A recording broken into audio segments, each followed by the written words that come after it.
मैं खुद बचपन से ऐसा वो थोड़ा बोलता ना एक टेढ़ी सोच वाला एक भूख लगवा के थैंक यू। गेमिंग दुनिया बहुत अच्छी है लेकिन उसके बाहर भी एक असली दुनिया है जिसे हम जिंदगी कहते हैं, जहाँ पे लोग उतार चढ़ाव सीखते, एक्सपीरियंस करते हैं, बहुत कुछ लर्निंग मिलता है। One game you are terrible at but chess.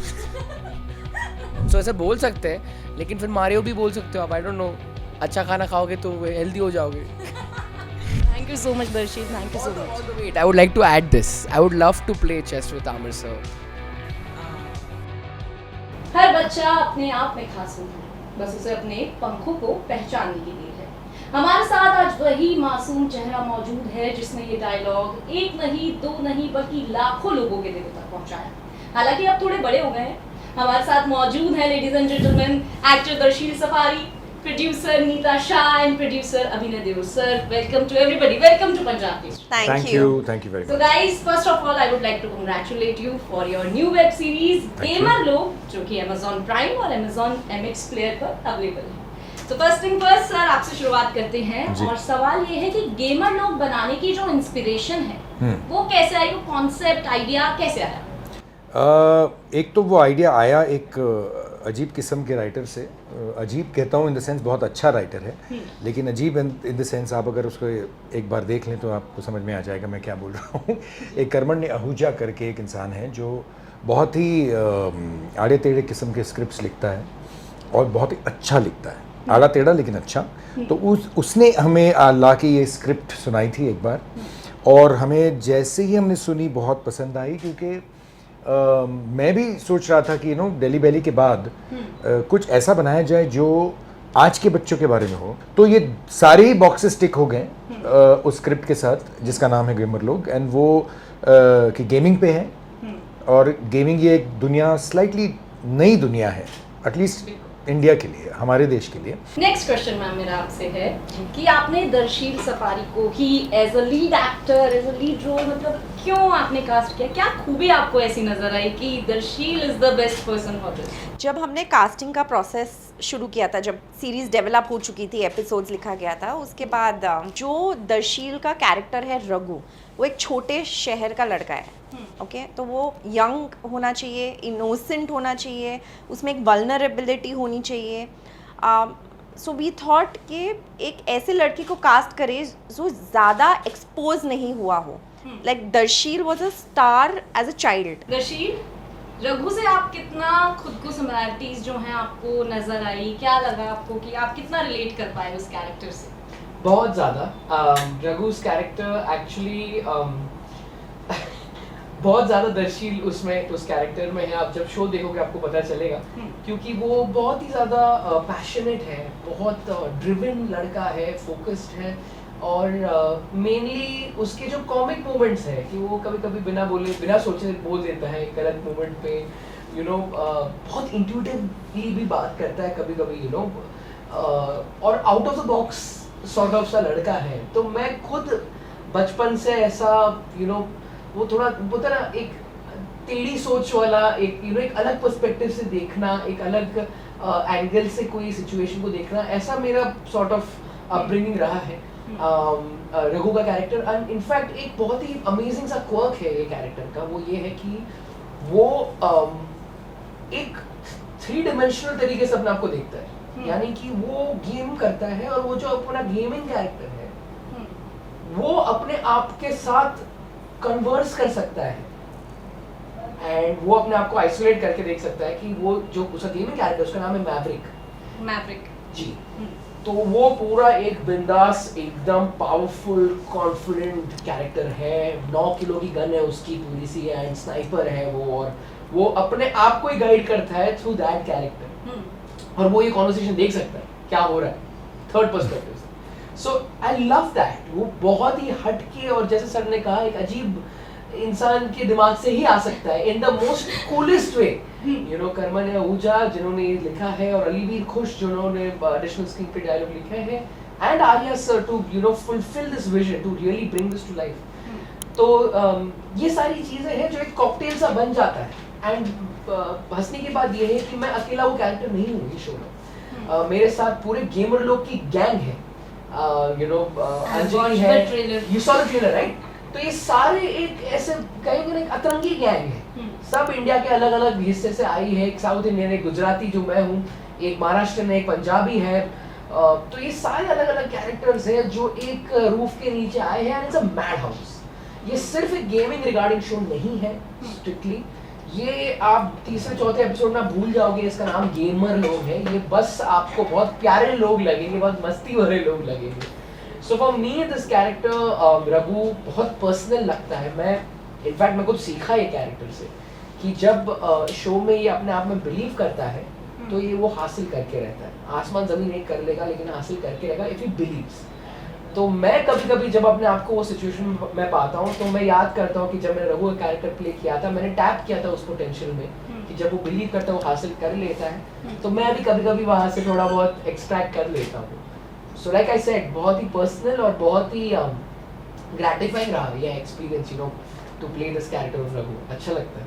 Nice sir, अब मेरा सवाल आपसे है। सवाल ये कि जब आपने ये सीरीज शूट की तो उस दौरान चैलेंजेस क्या कुछ आए, क्योंकि जीएफएक्स वगैरह बहुत इस्तेमाल किया गया होगा इस गेम में, तो सीरीज में तो क्या कुछ चैलेंजेस आपने ऐसे फेस किए कि कहीं ऐसा लगा कि हाँ यहाँ थोड़ी समस्या आ रही है? सो सबसे पहला चैलेंज तो ये था कि सब्जेक्ट ही ऐसा है कि जिसमें गेमिंग पे आधारित है। तो अभी गेमिंग ये हालांकि नई चीज़ है, बट नई चीज़ों से ना काफ़ी लोगों को परहेज भी होता है। बहुत लोग ऐसे हैं, और ख़ास करके गेमिंग, क्योंकि जो ओल्डर जनरेशन है वो तो समझती है कि गेमिंग क्या है, ये तो सब टाइम पास है, टाइम वेस्ट है, ओके, ये बच्चों को बहकाने वाली चीज़ें हैं, ये ठीक चीज़ें नहीं है। तो पहला तो वो था कि हमें कुछ एक ऐसा बैलेंस करना था ये शो के द्वारा कि वो बैलेंस बना रहे, कि लोगों को ऐसा नहीं हो कि एलियनेट हो जाए लोग कि भाई ये तो गेमिंग के ऊपर है, हमें तो इंटरेस्ट ही नहीं है। जैसे यू नो हम में से भी कुछ लोग हैं जो गेमिंग नहीं करते, लाइक आप नहीं करते, ये नहीं करती, लेकिन आपके लिए भी उस शो में कुछ होना चाहिए, ना कि सिर्फ गेमिंग के बारे में। तो वो एक पहला चैलेंज था। दूसरा चैलेंज ये था कि ये एक कॉमेडी है at the end of the day. इस कॉमेडी और कॉमेडी जॉनर मेरे लिए, मैं मानता हूँ और आई थिंक दुनिया मानती है, जानती है कि कॉमेडी जॉनर सबसे डिफ़िकल्ट जॉनर है। यू नो, लोगों को हंसाना और उनको हंसाते रहना बहुत मुश्किल चीज़ है।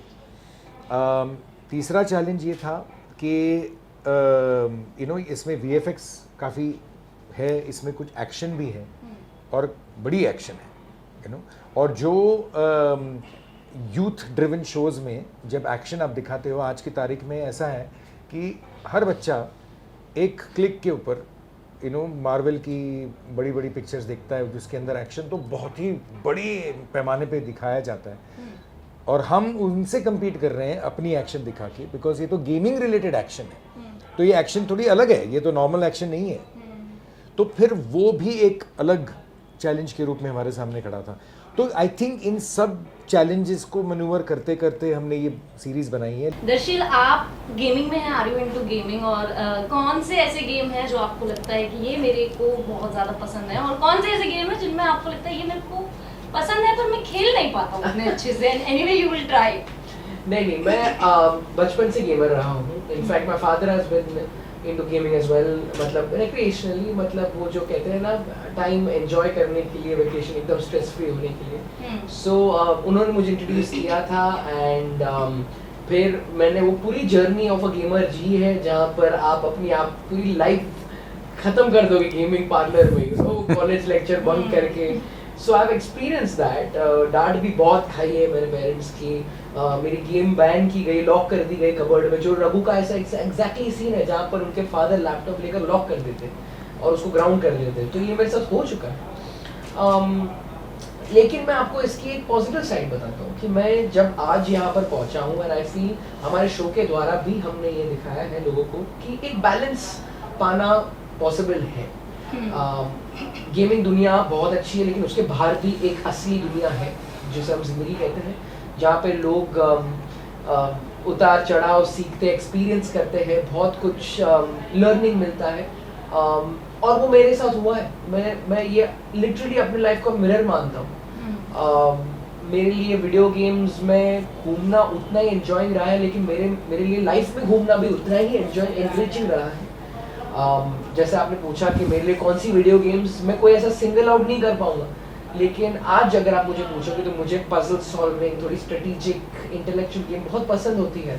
आप कहोगे चेस, मैंने रीडिस्कवर किया मेरा passion, my love for chess, तो मैं वो बहुत खेलता हूँ।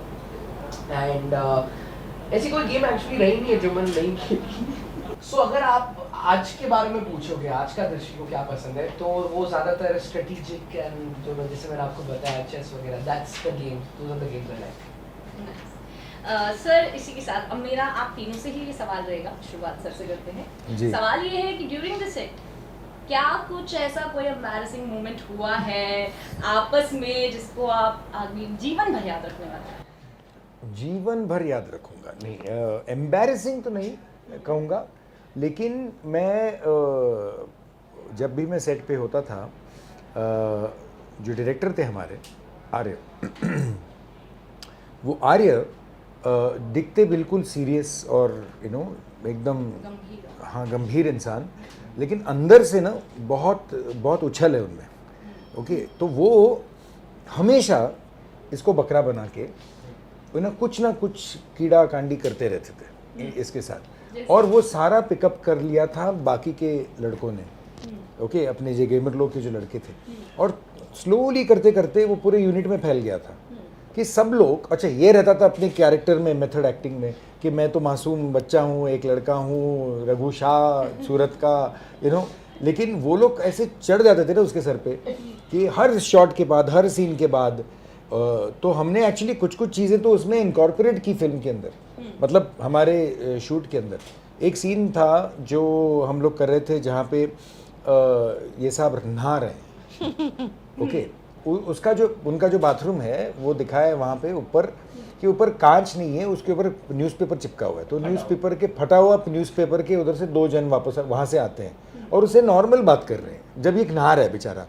ओके, और ये बाल्टी और मग्गे से नहा रहा है। ओके, बिकॉज वो आदत होती है स्लाइटली, उसकी आदत होती होगी from Surat. So that scene itself was so funny, क्योंकि एक नॉर्मल कॉन्वर्सेशन हो रहा है 2 लोगों के बीच में, जो एक आदमी पूरी तरह से क्या कहते हैं, वस्त्रों के बिना नहा रहा है, और ये 2 बंदे जो अपना कुछ अलग ही अपना फंडा चला रहे हैं वहाँ से। तो it's a very very funny sequence. It was not embarrassing, it was not at all embarrassing, but it was just funny. I'll remember this always, because ये, और इसने क्या किया एंड में, ये सीन में नहीं था, शॉट खत्म हो गया और मैंने कट नहीं बोला था, और जब तक कट नहीं बोला तब ये साहब ने पूरी बकेट उठा के अपने ऊपर पानी डाल दिया। ओके, तो वो that became a very very interesting moment, तो I think these are the kind of small things that I remember from the set. And ma'am, whether it is embarrassing or it is funny. So एक baby Darsheel जो तारे ज़मीं में था, कि according baby Darsheel, उसका एक emoji है व्हाट्सएप पे, ओके, जहाँ पे ये दीवार पे अपना सर पटक रहा है और रो रहा है। तो हमारे पूरे कास्ट और क्रू में ये चल रहा था कि किसी को कुछ भी इश्यू हो या प्रॉब्लम हो, बिकॉज शूट के टाइम कुछ ना कुछ होते रहता है, या तो HOD के साथ, या एक्टर्स के साथ, या प्रोडक्शन टीम के साथ, या डायरेक्शन टीम के साथ। तो किसी को भी कोई भी दिक्कत हो या प्रॉब्लम हो या इश्यू हो, या कोई थका हुआ है, या समवन इज टायर्ड और समवन इज डिप्रेस्ड, वो इमोजी डाल देता है, okay, of Darsheel banging his head and crying. So ये हमारा साइन था, सब लोग वही डालते थे। So we come to know, अच्छा ये कॉस्ट्यूम डिज़ाइनर या ये आर्ट डायरेक्टर को ये अभी वो बहुत थक गई है या बहुत डिप्रेस्ड है या कुछ गलत हो गया, वो इमोजी डालती थी ग्रुप पे। तो ये हमारा इंटरनल जोक चल रहा था, और Darsheel obviously didn't know any of it. आपका? मैं कोई ऐड नहीं करना चाहता इस मूवी को, क्योंकि इस पे सारे मैं ही जरा भी वो नहाने वाला सीन ऐसा नहीं जैसे आप लोग सब सोच रहे हो। वो बहुत ही बेचारा शांति से नहाने की कोशिश कर रहा है, एक बहुत ही डेंजरस सिचुएशन में है, और वो बेचारा नहा रहा है, अपने आप को थोड़ा कंफर्टेबल फील कराने की कोशिश करता है, और ऐसे अतरंगी चीज़ें होती रहती है उसके साथ।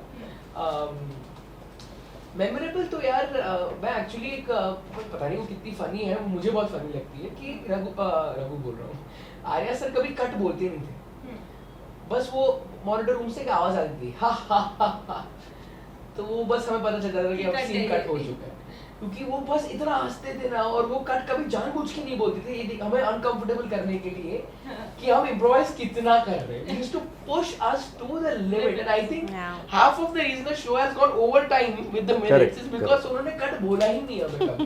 वो एज एन एक्टर हमें बहुत पैम्परिंग लगता है, वी लव इट, हम तो करे जाए, लेकिन I remember the cute moment कि यार हमारे डायरेक्टर साहब भी उतना एंजॉय कर रहे थे जितना हम एंजॉय कर रहे थे, and that like sir said वो पास होता है पूरे क्रू को, सभी को फिर वो एक एंजॉयमेंट वाली फीलिंग आती है, सभी अपना बेस्ट एक देना चाहते हैं, तो वो मेरी एक मेमोरेबल मोमेंट रहेगी। एम्बैरेसिंग के सिवाय, एम्बैरेसिंग तो उन्होंने बहुत पेट भर के बोला तो यस मैम। अच्छा, तो इसी के साथ आप लोग दिल्ली में हैं, तो बात करते हैं दिल्ली के खाने की। ऑब्वियसली हमारे ऑडियंस को ये तो जानना होगा कि नया इंटरव्यू शुरू होता है क्या फेवरेट फूड है, तो दर्शील आपसे शुरू करते हैं कि दिल्ली में आए हैं तो आप क्या ऐसा जो खाना आप कभी मिस नहीं करना चाहेंगे दिल्ली में आने के बाद कि ये तो खा के ही वापस जाऊंगा? अब बहुत कुछ है एक्चुअली। हम जब सर मैं और मैम आ रहे थे तब हम वही डिस्कस कर रहे थे, रास्ते में कर रहे थे रास्ते में, ये खाना ये खाना, हम एक्चुअली खा नहीं पाएंगे क्योंकि फिर हम सो जाएंगे लेकिन आई लव चाट, ये दिल्ली का हो या मुंबई का हो या कहीं का भी हो, I have always been a massive chaat fan, लेकिन मैं थोड़ा सा मैं जैन हूँ तो मैं थोड़ा रिस्ट्रिक्टेड चाट खाता हूँ, लेकिन मुझे वो बहुत पसंद है, एंड बस I want to stop here. Chaat ma'am I love the dal makhani, dal या एंड लच्छा पराठा एंड दाल मखनी, और मैंने लंच में खाया हूँ आने से पहले। सर अभी देखो, अभी मैं से जब आप ये सवाल पूछेंगे ना एक असली फूडी से, तो फिर वो जवाब बहुत लंबा हो सकता है। ओके, तो हाँ हाँ बिल्कुल बिल्कुल। पॉइंट क्या है ना कि मैं एक सब कुछ खाने वाला इंसान हूँ, नॉन वेज वेज सब कुछ, और मेरा ये मानना है कि हर प्रदेश में अपने देश के हर स्टेट में खाना बहुत ही फैंटास्टिक हो सकता है।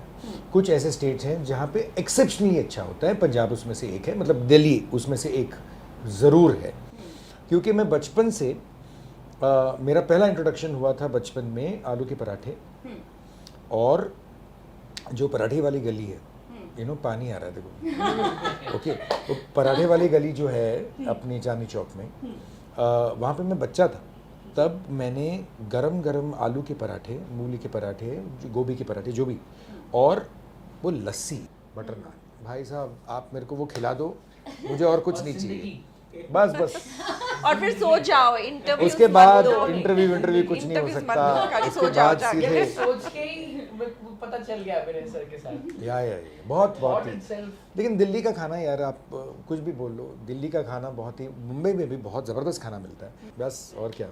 थैंक यू गाइस, भूख लगवा के थैंक यू नहीं हम आपको खिला के भेजेंगे, आप बताइए आपके पास समय है या नहीं? तेरी समय की तो मारा मारी है। तो देखना ना भूलें हमारा show Gamelog only on Amazon MX Player for बिल्कुल फ्री।